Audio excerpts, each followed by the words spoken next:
días. Vamos a comenzar aquí donde nos quedamos.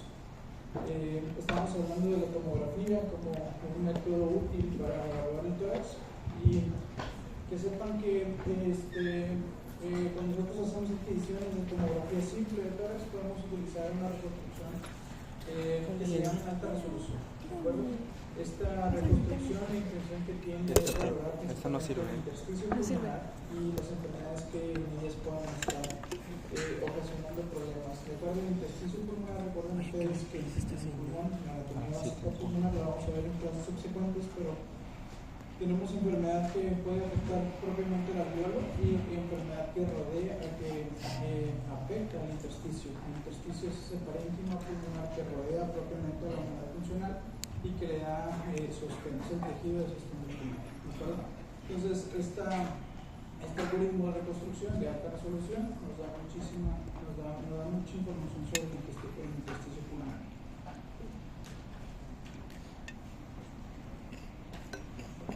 También parte cuando nosotros hacemos evaluaciones de tórax, nos interesa ver la anatomía cardíaca. De acuerdo a los estudios de imagen, la tomografía, la resonancia magnética, el ultrasonido, la radiografía simple, de acuerdo, nos puede dar información acerca del estado cardíaco. ¿De acuerdo? Entonces nosotros hacemos diferentes evaluaciones como radiólogos, ¿de acuerdo? Utilizamos sobre todo la radiografía, la tomografía y la resonancia magnética. ¿De acuerdo? Los cardiólogos son los que principalmente se encargan de hacer los ultrasonidos, ¿de acuerdo? Los ecocardios, y en algunos lugares pueden hacer así como que una subespecialidad en medicina nuclear para administrar radiofármacos y ver la función cardíaca. ¿De acuerdo? Algo bien importante es que en los estudios de imagen seccional, de acuerdo a la tomografía y la resonancia magnética, nosotros hacemos reformateos o adquisiciones en planos ortogonales, ¿de acuerdo? Esos planos ortogonales se refieren a proyecciones en axial, ¿de acuerdo? En coronal o en esofágica. Y cuando nosotros estamos estudiando el corazón, necesitamos hacer reformateos o reconstrucciones en el eje cardíaco, ¿de acuerdo? El eje cardíaco más o menos está a 45 grados, de acuerdo con respecto al eje mayor del cuerpo. Entonces, nosotros al momento de hacer el estudio de la imagen cardíaca tenemos que hacer esto: reconstrucciones en planos que vayan respecto al eje mayor del corazón. ¿Cuáles van a ser esos planos? Eje corto, ¿de acuerdo? Eje largo, y ahorita vamos a ver las diferentes proyecciones, ¿de acuerdo? Nada más para que ustedes más o menos entiendan cómo se realizan esos cortes con respecto al eje mayor del corazón. Podemos tener estos planos cardíacos, ¿de acuerdo? Eje corto, donde nosotros identificamos la anatomía tanto del ventrículo derecho como del ventrículo izquierdo, desde su base hasta el ápex. Son imágenes subsecuentes, ¿de acuerdo? La ventaja de la resonancia magnética es que la podemos hacer de forma funcional, podemos hacer videos y podemos incluso administrar fármacos al paciente para estimular o disminuir la frecuencia cardíaca y hacer un mejor estudio. ¿De acuerdo? La vista en dos cámaras, en donde tenemos el ventrículo izquierdo y la aurícula izquierda, ¿de acuerdo? Si ustedes ponen un poquito de atención, podemos incluso ver la silueta de las válvulas cardíacas, ¿de acuerdo? La proyección en tres cámaras, en donde incluimos también el tracto de salida de la aorta, ¿de acuerdo? Incluso aquí vemos las válvulas aórticas. Podemos identificar perfectamente cómo se comporta la contracción cardíaca, el paso del fluido de la sangre a través de las diferentes cámaras con la apertura y el cierre de las válvulas cardíacas, y la vista en cuatro cámaras, en donde ya tenemos en un plano, en una sola proyección, la imagen de las cavidades derechas, aurícula y ventrículo, y las imágenes de las cavidades izquierdas, aurícula y ventrículo izquierdo. ¿De acuerdo? De bastante utilidad al momento que nosotros estamos evaluando sobre todo pacientes con isquemia, ¿de acuerdo? Para ver la motilidad, zonas de hipokinesia, ¿de acuerdo? O algunas otras patologías restrictivas de tipo reumatológicas. ¿Okay? La tomografía podemos utilizar la técnica de angiotomografía para ver el estudio o hacer el estudio de las arterias coronarias, ¿de acuerdo?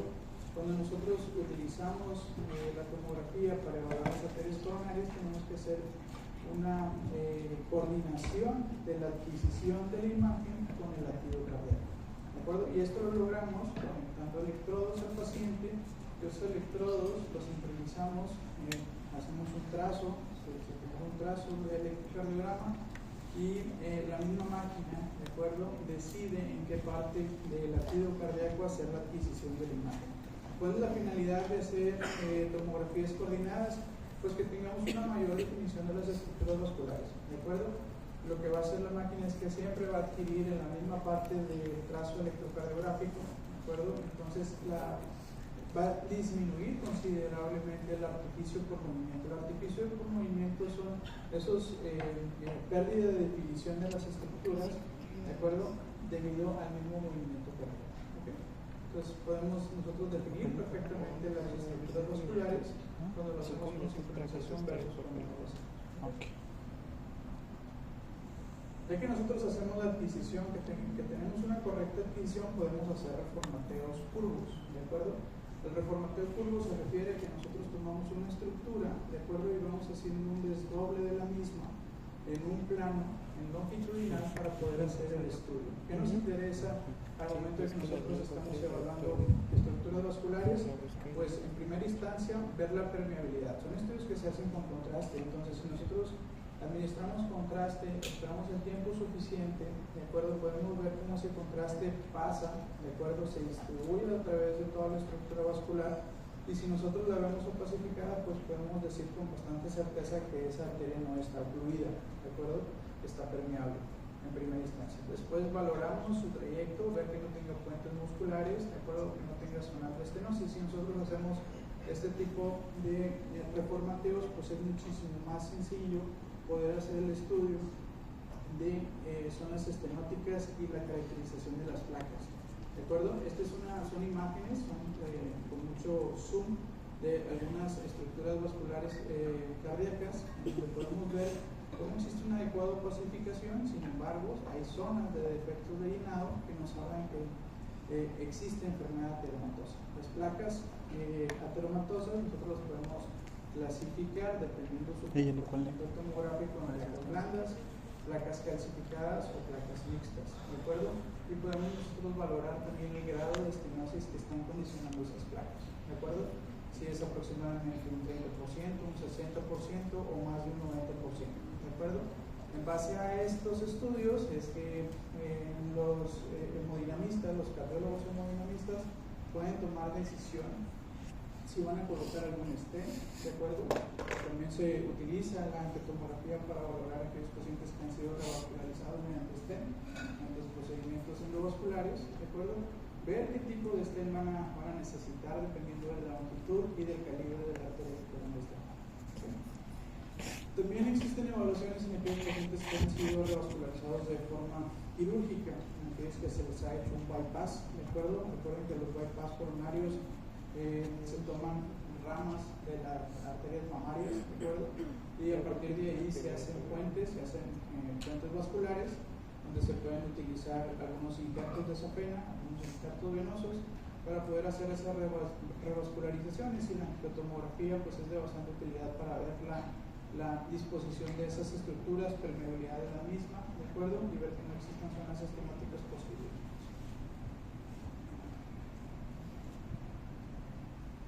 También la tomografía cardíaca contrastada nos puede ayudar muchísimo a aquellos pacientes pediátricos que tienen enfermedades congénitas, ¿de acuerdo? Aquí un par de ejemplos donde vemos un defecto en el septo de separación entre las aurículas. Esta es una CIA y esta es una CIB con cabalgamiento de la aorta, ¿de acuerdo? Aquellos pacientitos que sean candidatos también a procedimientos quirúrgicos, ¿de acuerdo? También es de muchísima utilidad la tomografía para poder evaluar el grado de coagulamiento, el tamaño del defecto, ver cómo se comportan las cavidades, el tamaño de las mismas. Podemos hacer evaluaciones de la aorta torácica y abdominal para ver dilataciones aneurismáticas, enfermedad ateromatosa, para ver en aquellos pacientes con enfermedad disecante. Es de muchísima utilidad. Todos estos estudios antitomográficos pueden incluir un contraste intravenoso. Me acuerdo que aquí tenemos un ejemplo, un reformateo de una adquisición en sagital, donde vemos la opacificación de las cavidades cardíacas, la raíz aórtica, la porción ascendente, ¿de acuerdo? El origen de los grandes vasos, y posterior al origen de los grandes vasos vemos un sitio de coartación aórtica, con la clínica que estos pacientes presentan de hipertensión, ¿de acuerdo? Y demás. Es otro paciente, también reformateo en sagital, en donde vemos, si ustedes ponen atención, la opacificación de la aorta es distinta y tiene como diferentes densidades, ¿de acuerdo? Y eso está dado porque este paciente tiene una disección aórtica y ahí es donde la íntima de la aorta se separa, ¿de acuerdo? Y se forma una pseudocavidad. Entonces el contraste pasa tanto por la luz normal como por la luz falsa, ¿de acuerdo? Y es que existe esa diferencia de densidades del contraste, ¿okay? Regularmente la luz verdadera la vemos mucho más densa por el paso del material de contraste y se forma un hematoma en donde también se opacifica de forma parcial, ¿de acuerdo? En esa luz falsa dada por el plato intimado.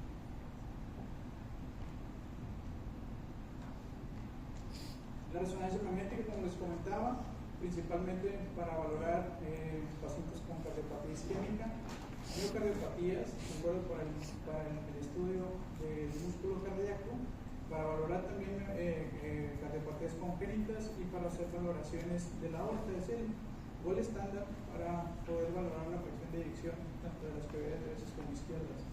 ¿Okay? Entonces, como les comentaba, se usan planos diferentes, no son ortogonales clásicos, sino planos orientados al eje mayor cardíaco, como lo veíamos de eje corto, principalmente para ver la fracción de eyección tanto del ventrículo derecho como del ventrículo izquierdo. ¿Okay? Podemos ver la contracción, músculos papulares, las cavidades propiamente, vean el grosor diferente que existe del ventrículo izquierdo contra el ventrículo derecho, ¿de acuerdo? Y podemos ver la contractilidad, que existe una contractilidad pareja, ¿de acuerdo? Que no haya zonas de hipoquinesia o alguna otra alteración como pudieran ser aneurismas también de la aorta. ¿Okay? Se utilizan estudios con contraste intravenoso, no únicamente para opacificar las cavidades, sino también para ver el realce o zonas de no realce, de acuerdo, en aquellos pacientes que tienen enfermedad vascular, ¿de acuerdo? Se pueden ver infartos intramurales, de acuerdo, con defectos en el llenado, incluso en pacientes que tienen enfermedades dilatadas, podemos ver el adelgazamiento del músculo miocárdico con la contractilidad disminuida, pacientes que tienen hipertrofia también del miocardio, vean cómo esa zona se comporta diferente al resto del miocardio, ¿de acuerdo? Y en algunas enfermedades reumatológicas, como tenemos restricción de la contracción global del corazón, ¿de acuerdo? Y si nosotros vemos fracciones de eyección, pues vamos a ver que están totalmente disminuidas. Esa es la utilidad que tenemos con la resonancia magnética.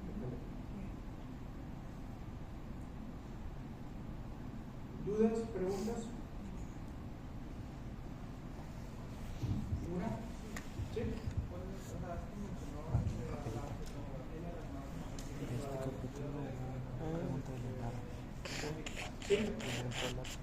Pues el problema con la resonancia magnética es que es un estudio de adquisición más largo, ¿de acuerdo? Y necesita sedar al paciente. Si es un paciente pediátrico, necesitas que no se esté moviendo, ¿de acuerdo? Y el tiempo de sedación para una resonancia magnética pues va a variar más o menos de una hora y media, ¿de acuerdo? Y en un estudio de tomografía, pues si al paciente lo duermes, lo puedes meter a la máquina y lo adquieres sin ningún problema, ¿de acuerdo? Entonces va a depender más de aspectos logísticos para la adquisición de las imágenes, pero los dos nos dan una buena resolución para ver las pruebas con esto. Vino una pregunta en el renal, no me acuerdo cómo era, pero es muy interesante de saberse y todos los estadios.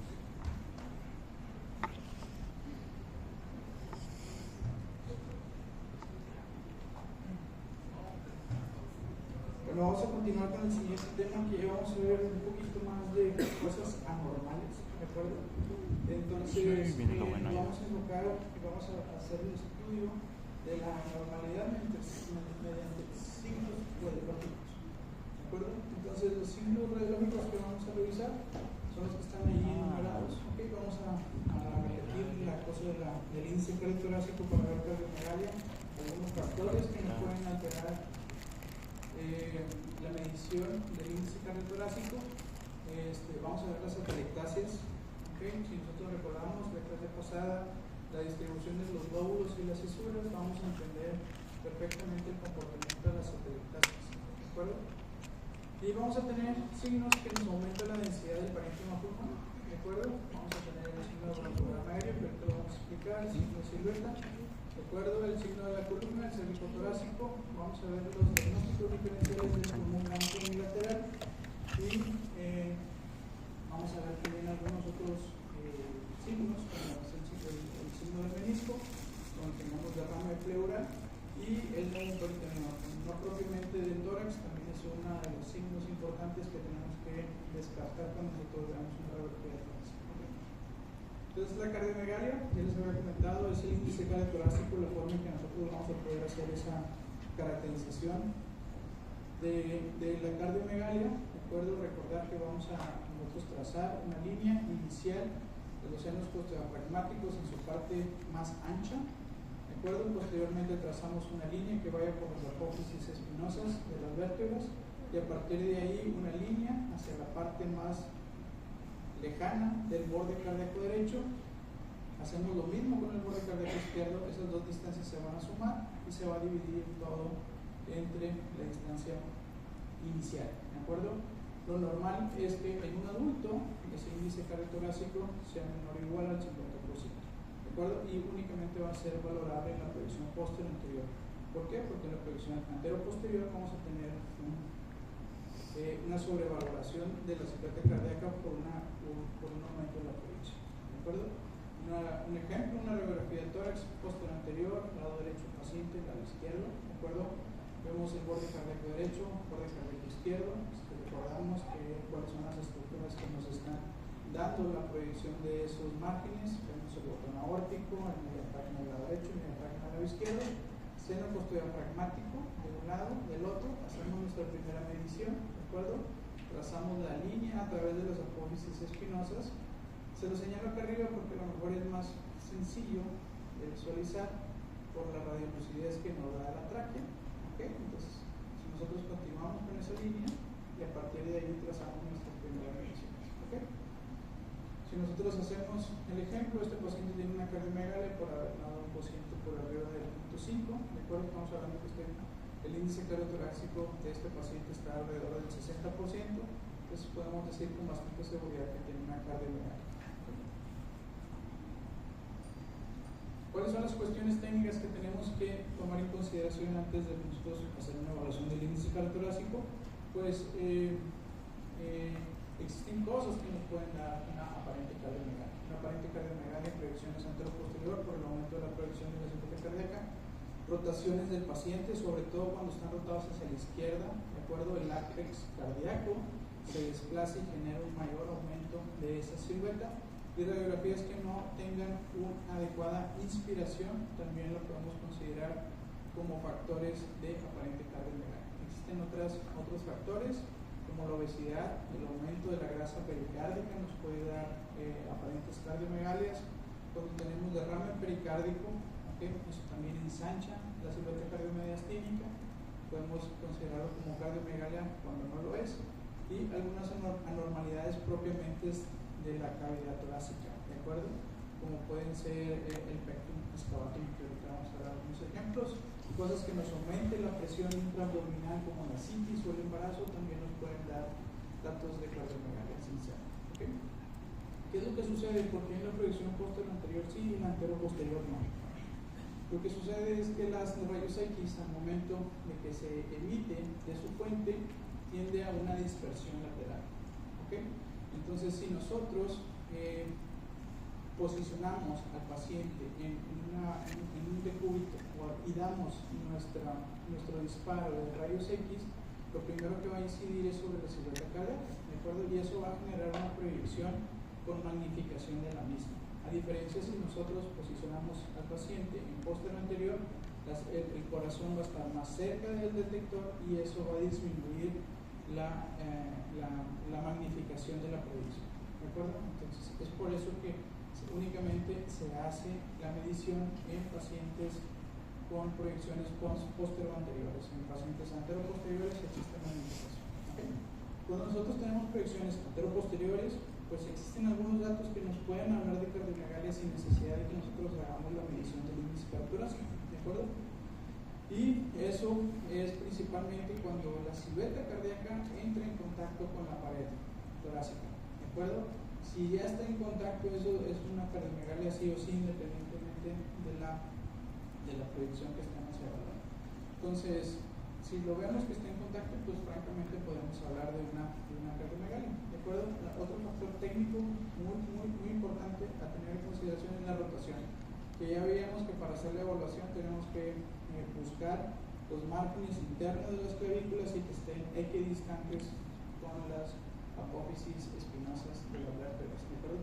Si tenemos pacientes en rotación, sobre todo hacia el lado izquierdo, vean cómo se ensancha esa silueta cardiomediastínica con falsos de cardiomegalia. Es el mismo paciente únicamente rotado, para ver cómo existe un aumento en la medición de la silueta cardíaca únicamente por el hecho de estar un poco rotado hacia la izquierda.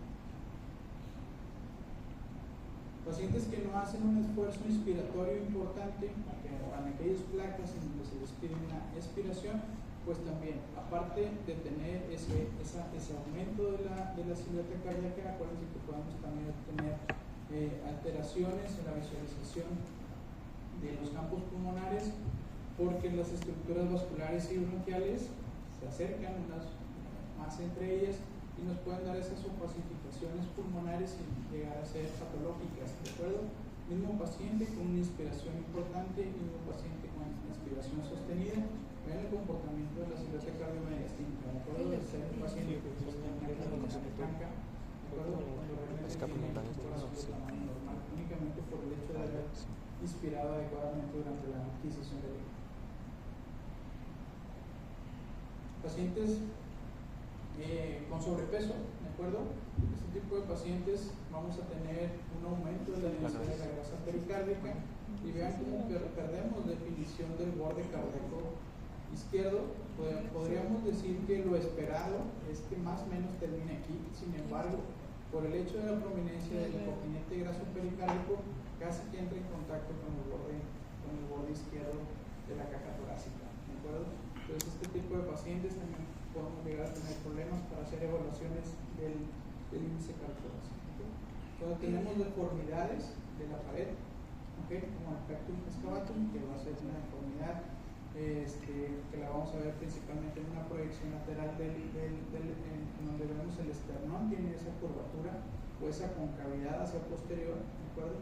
Nos va a generar una compresión sobre el margen cardíaco, en donde en una proyección posterior anterior no vamos a lograr definir adecuadamente el borde cardíaco derecho, ¿de acuerdo? Entonces siempre que nosotros tengamos una radiografía en donde no podamos definir bien el borde cardíaco derecho, tenemos que descartar varias cosas, y dentro de esas varias cosas es que estos pacientes no tengan alguna alteración, una deformidad en la pared torácica. ¿Okay? ¿Qué es esta línea que ven aquí?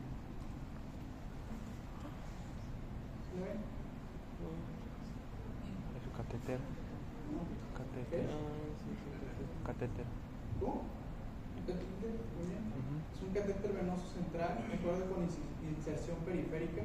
Estos catéteres son los catéteres PIC, de acuerdo, se meten por la vena basílica, se avanzan vena axilar, vena subclavia y llegamos a la vena cava superior. Entonces vean cómo la radiografía también nos sirve para hacer evaluaciones de la correcta colocación de dispositivos médicos, como pueden ser los catéteres, los accesos vasculares centrales, de acuerdo, y vamos siguiendo la topografía de cada uno de ellos.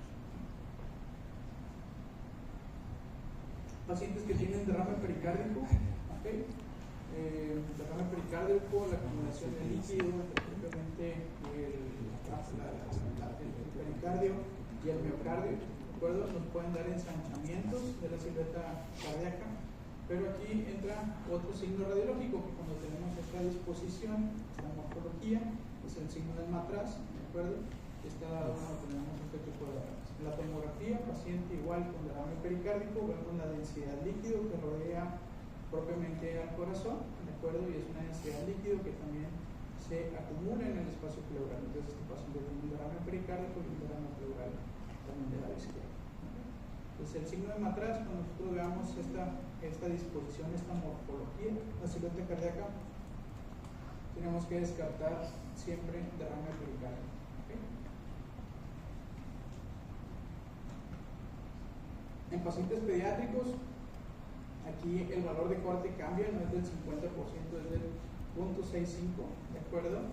Y esto está condicionado porque pues, los pacientes pediátricos tienen una relación diferente con su caja torácica y la silueta cardíaca. ¿Okay? Aquí es importante considerar que los pacientes menores de 20 años pueden todavía tener tejido típico residual. ¿De acuerdo? Y aquí entra en contexto otro signo radiológico que es el signo de la vela. Cuando nosotros veamos este piquito, ¿de acuerdo? En la parte superior del mediastino corresponde con el timo. ¿De acuerdo? ¿Por qué? Porque como vamos a ver más adelante, existen ciertas patologías, adultos principalmente, donde podemos llegar a tener ensanchamientos mediastinales patológicos, pero si lo vemos en pacientes pediátricos, recordar que todavía existe tejido químico, ¿de acuerdo? Y ese es el signo de la vela. Vela porque pues parece una vela de barco. Muy bien. ¿Dudas, preguntas? ¿Le dice cardio torácico? ¿No? Muy bien.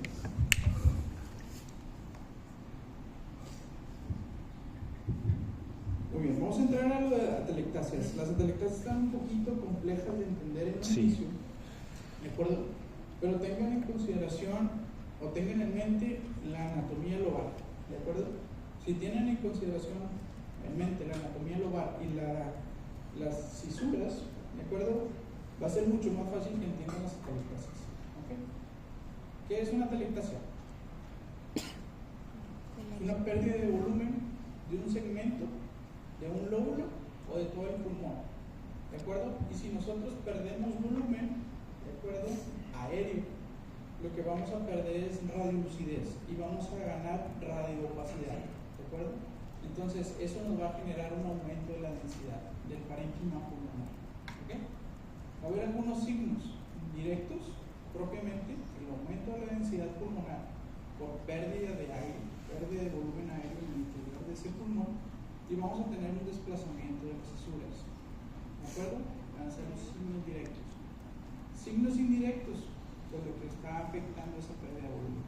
Desplazamiento de las estructuras mediastinales, ¿de acuerdo?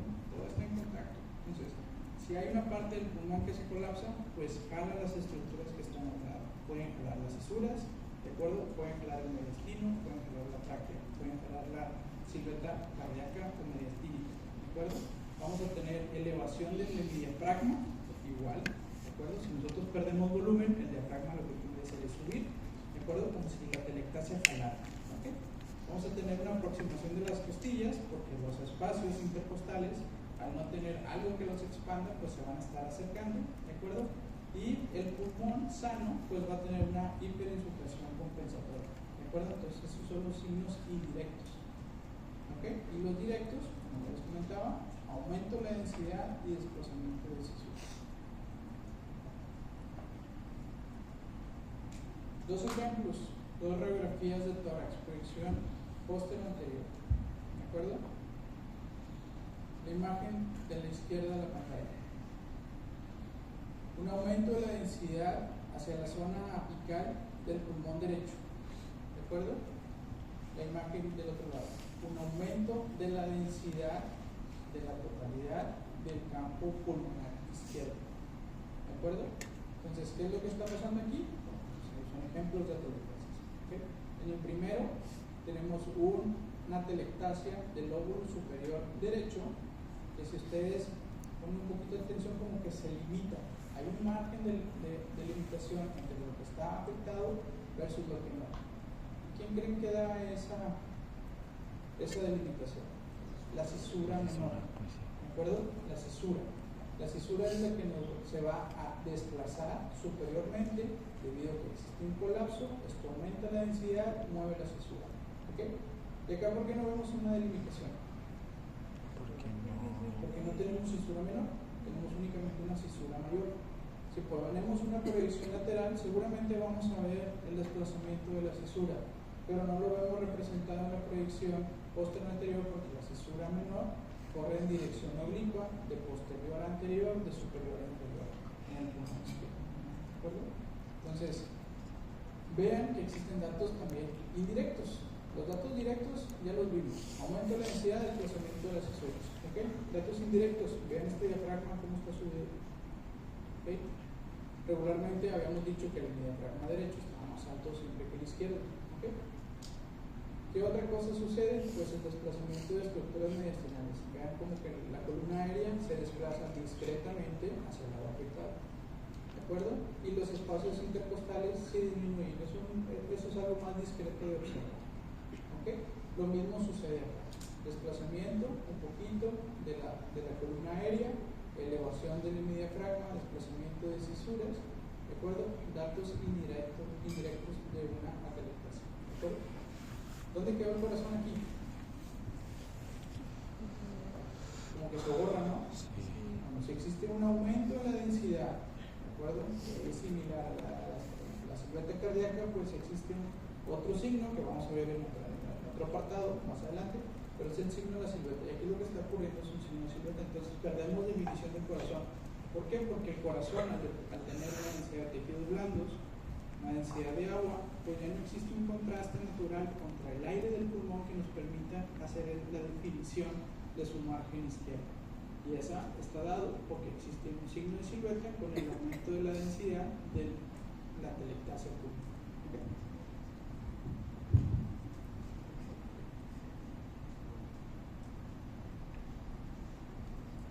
¿Más o menos? Varios tipos de atelectasia dependiendo de cuál sea la causa, ¿de acuerdo? Si es algo obstructivo, algo que tapa el bronquio, pues vamos a tener una atelectasia obstructiva. ¿Cuáles son las causas principales? Cuerpos extraños, tumoraciones, ¿de acuerdo? Tapones de moco, podemos llegar a tener como causa obstructiva. Causas no obstructivas, pues vamos a tener por procesos de cicatrización, ¿de acuerdo? En aquellos procesos pulmonares que condicionen una inflamación crónica con posterior cicatrización, vamos a tener atelectasias. Atelectasias por compresión, como su nombre lo indica, algo que comprime el parénquima pulmonar y que no le permite una adecuada expansión, nos va a generar atelectasias y atelectasias subsegmentarias, sobre todo en aquellos pacientes que tienen poco esfuerzo inspiratorio. ¿Cuáles van a ser sus pacientes? Pacientes que están en cama, ¿de acuerdo? Vamos a tener atelectasias laminares, ¿de acuerdo? Y es una causa frecuente de fiebre en el paciente quirúrgico. ¿Okay? Datos de atelectasia. ¿Han visto lo que es un inspirómetro incentivo? ¿Sí? Pues es con la intención de evitar esto. ¿Okay? ¿Cómo lo vamos a ver en la radiografía? Pues vamos a ver como aumento de las densidades lineales, principalmente hacia las bases pulmonares. ¿De acuerdo? Mismo paciente, después de su terapia con inspirómetro, vemos cómo mejora totalmente la atelectasia, prácticamente desaparece. Y la atelectasia en per se no da fiebre, pero el hecho de que esté colapsado el pulmón, se estén juntando secreciones, favorece que esa atelectasia pueda llegar a infartos. ¿Okay? Por compresión, si existe algo dentro propiamente del parénquima pulmonar o dentro del tórax, pero en el espacio extrapulmonar, entiéndase pleural, ¿de acuerdo? Nos puede condicionar la atelectasia por compresión. ¿Okay? Tenemos una radiografía de tórax donde el hallazgo principal es que nosotros encontramos una radiolucidez, ¿de acuerdo? Hacia la periferia del hemitórax del lado izquierdo. Esa radiolucidez se acompaña por un nivel hidroaéreo, ¿de acuerdo? Y esa radiolucidez, ¿de acuerdo? No se comporta como el parénquima pulmonar normal. Si ustedes se fijan, no tiene ninguna estructura vascular. ¿De acuerdo? Entonces este es aire que está fuera del espacio alveolar, ¿de acuerdo? Y está en el espacio pleural. Incluso nosotros podemos delimitar la pleura, ¿de acuerdo? Al haber un contraste natural entre aire, pues podemos ver la densidad de líquido, de tejidos blandos que tiene la pleura, ¿de acuerdo? Entonces este paciente tiene un hidroneumotórax porque tiene aire y líquido en el espacio pleural, ¿de acuerdo? Tiene una sonda torácica y ese aumento de volumen o ese volumen genera una atelectasia por compresión en el parénquima pulmonar adyacente, ¿de acuerdo? Entonces este es un ejemplo de una atelectasia por compresión. La podemos ver en pacientes con neumotórax, con tumores pleurales, tumores pulmonares que no sean de los bronquios, que no condicionen una obstrucción, ¿de acuerdo? Podemos ver obstrucción directa sobre el parénquima pulmonar adyacente. ¿Okay? La atelectasia, bueno, pues ese es este aumento en la densidad del parénquima pulmonar a nivel de la región parailiar del lado izquierdo. ¿De acuerdo?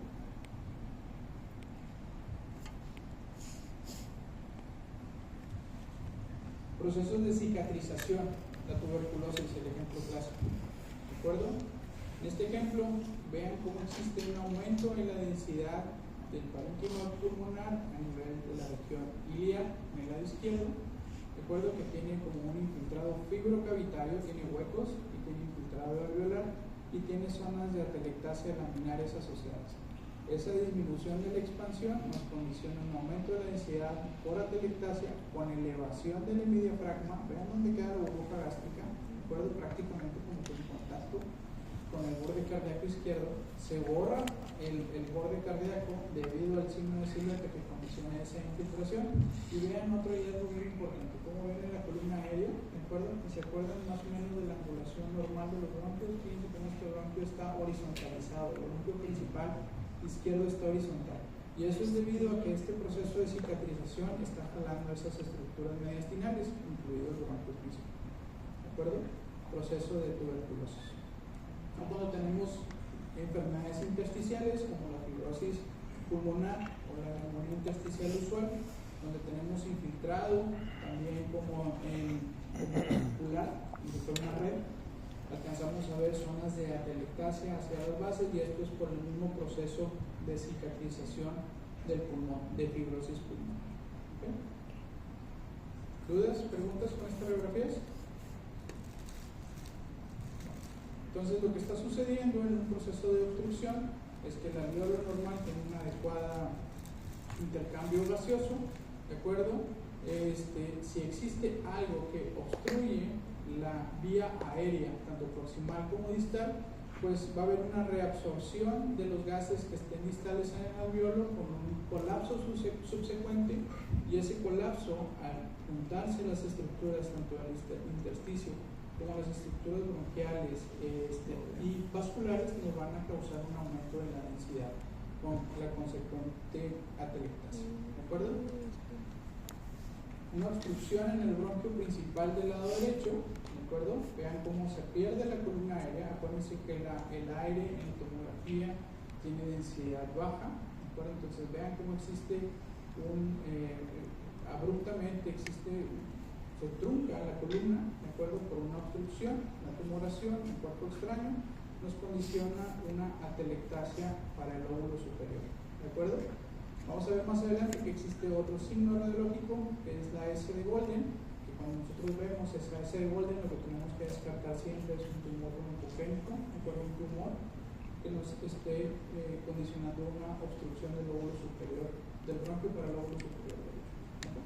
Entonces, atelectasia, signo directo, aumento de la densidad, desplazamiento de cisuras, ¿de acuerdo? Si nosotros hacemos una tomografía, pues va a ser muchísimo más fácil identificar la causa, la zona de obstrucción a nivel bronquial.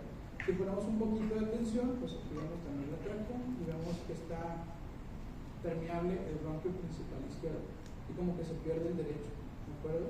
Seguramente hacia la parte del lóbulo medio y el lóbulo inferior está permeable, pero la parte del lóbulo superior está su obstrucción y condiciona la atelectasia. ¿Okay?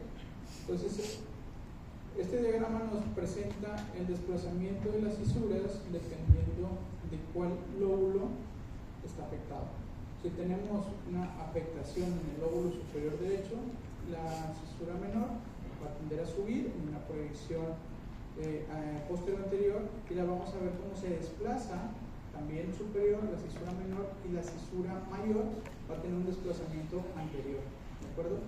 En el lóbulo medio vamos a tener un desplazamiento inferior de la cisura menor, ¿de acuerdo? Y la cisura mayor un desplazamiento también hacia superior, hacia cefálico, ¿de acuerdo? Porque esa parte del pulmón está atelectasia.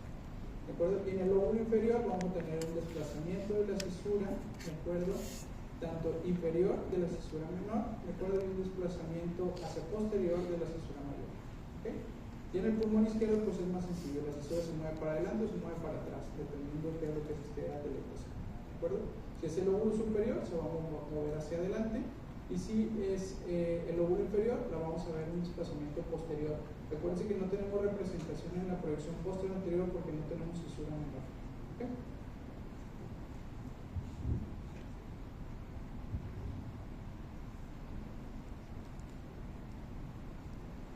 Entonces, en el lóbulo superior derecho, la cisura menor sube, ¿de acuerdo?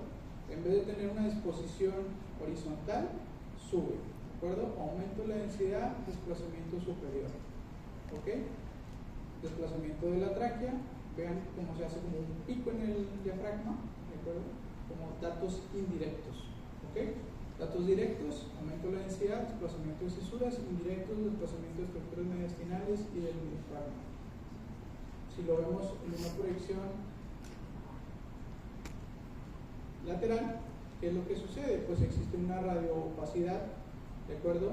Con desplazamiento anterior de la cisura mayor, ¿de acuerdo? Y el espacio retroesternal, que lo veríamos radiolúcido en una proyección normal, lo vemos con una opacificación, ¿de acuerdo? Y esto está condicionado por una telectasia del lóbulo superior.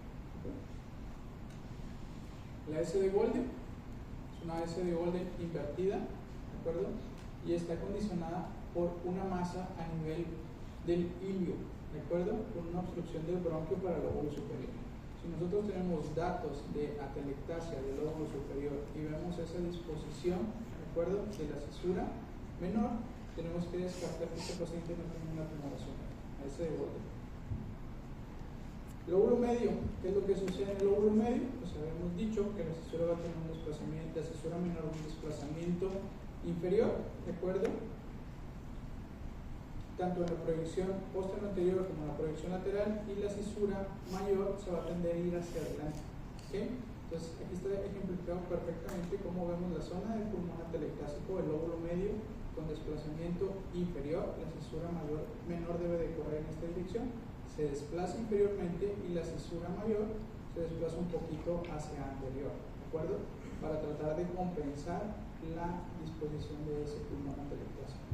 En la proyección posterior anterior, ¿qué es lo que vamos a tener? Vamos a tener un aumento de la densidad que hace un signo de silueta con el borde cardíaco derecho. ¿Okay? El lóbulo medio está en contacto con el margen cardíaco derecho, entonces vamos a tener una pobre definición de ese margen secundario del pulmón que está colapsado y pegado ahí, haciendo un signo de silueta.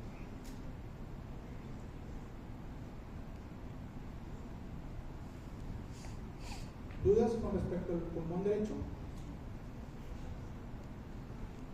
Este es el mismo ejemplo con el que empezamos, ¿de acuerdo? Un aumento en la densidad de forma difusa, ¿de acuerdo?, del hemitórax en el lado izquierdo, con datos indirectos de atelectasia, elevación del hemidiafragma, desplazamiento de las estructuras mediastinales, ¿de acuerdo? Si nosotros tenemos esta representación en una proyección posterior anterior, pues tenemos que descartar una atelectasia del lóbulo superior izquierdo, ¿de acuerdo? ¿Cómo lo vamos a ver en la proyección lateral? Pues de igual forma, si nosotros conocemos que nuestra cisura corre en esta dirección y tenemos la división del lóbulo inferior, lóbulo superior, y vemos un aumento en la densidad hacia la parte anterior, ¿de acuerdo?, con desaparición del espacio retroesternal, pues tenemos que descartar que no sea una atelectasia del lóbulo superior. ¿Okay?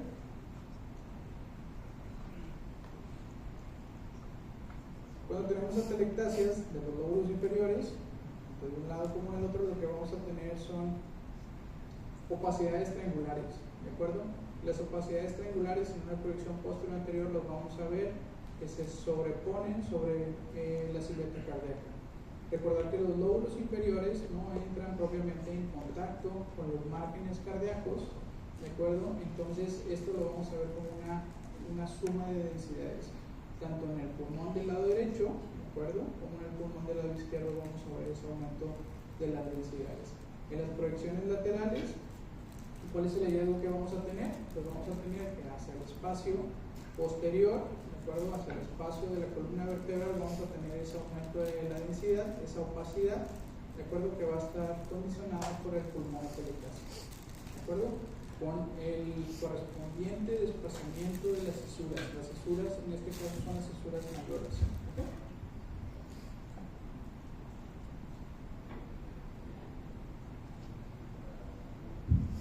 Sí, ese de Golden es únicamente para cuando tenemos una telectasia del lóbulo superior. Sí.